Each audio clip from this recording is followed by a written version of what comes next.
सभी श्रोताओं को नमस्कार। कैलाश पर्वत पर एक दिन अद्भुत शांति छाई हुई थी। हिमालय की बर्फीली चोटियों पर सूर्य की किरणें पड़ रही थी। भगवान शिव ध्यान में लीन थे और माता पार्वती उनके समीप बैठी थी। चारों ओर देवगण, ऋषि मुनि और गणों का वास था। माता पार्वती के मन में एक इच्छा जागी।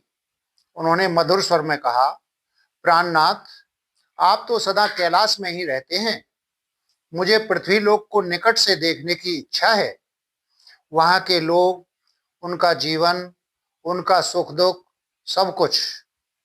भगवान शिव ने नेत्र खोले और मुस्कुराए, बोले, पार्वती, पृथ्वी लोक बड़ा विचित्र है।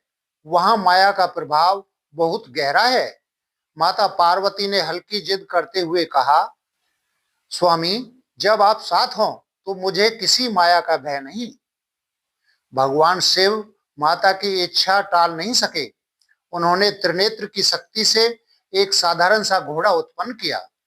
वह न तो सोने का था, न ही रत्नों से जड़ा। बस एक सामान्य घोड़ा, जैसे पृथ्वी पर मिलता है।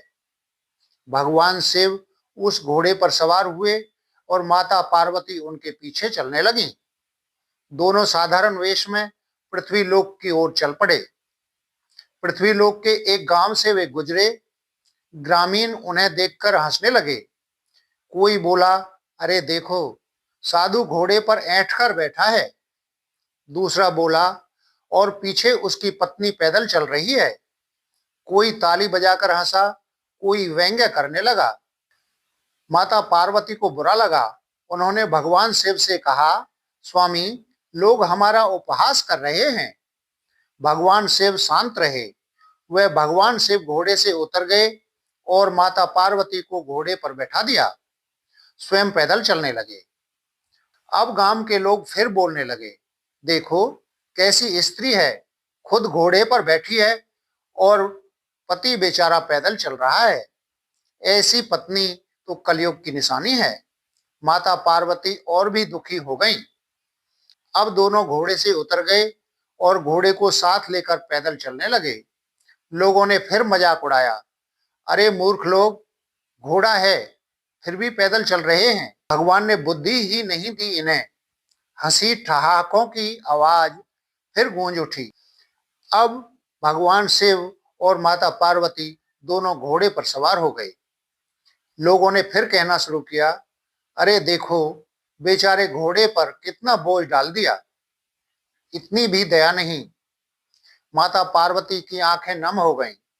उन्होंने रुककर भगवान शिव से पूछा, प्राणनाथ, हमने हर तरह से प्रयास किया, फिर भी लोग मजाक क्यों कर रहे हैं?